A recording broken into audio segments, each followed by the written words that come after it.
So I thought I'd try something different today, which is posting a video. It's the first video that I posted, so please be kind with any comments. A question I'm getting asked a lot at the moment is why invest now? And it's particularly relevant, I guess, based on the news from yesterday about a potential vaccine for the coronavirus.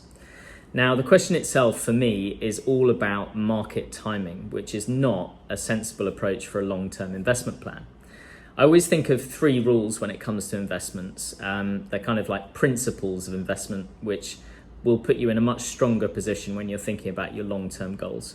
The first one is diversification, which does sound very boring, but it really does work. So try not to focus on one great idea or one great investment, be it a cash bond that's offering a great return or investing in gold, whatever it might be. Diversify your risk across lots of different investments. That is a really sensible approach because they'll all behave differently in different market cycles and it'll help smooth out your return over the long term. The second one is about ignoring the noise. Really easy to say, very hard to do, but there will always be a reason not to invest. There's always something that has just happened or about to happen or some level of uncertainty at any moment in time.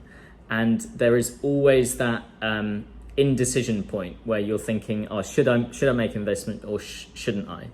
If you have a plan and you stick to it, it makes that a lot easier. So if you're thinking about your long-term goals, whether it's a lump sum investment or making regular investments over a period of time, having a plan and sticking to it takes out that whole emotional decision about what's happening and what if and what's happening right now. So ignore the noise is the second one. And the last one is all about holding the right amount of cash. Now, that's a personal decision and it's always sensible to have a certain amount of cash for unexpected events, and everyone feels much more comfortable with or more comfortable with different amounts of cash.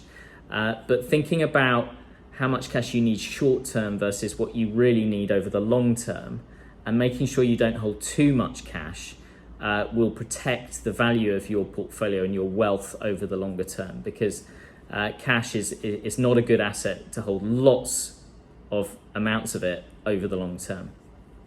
So for me, those are the three rules. So it's diversify, it's making sure that you're ignoring the short-term noise, and it's making sure that you hold the right amount of cash in your portfolio.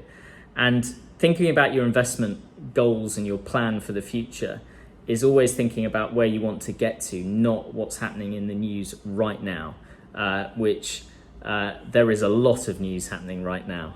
So hence why I'm posting this video.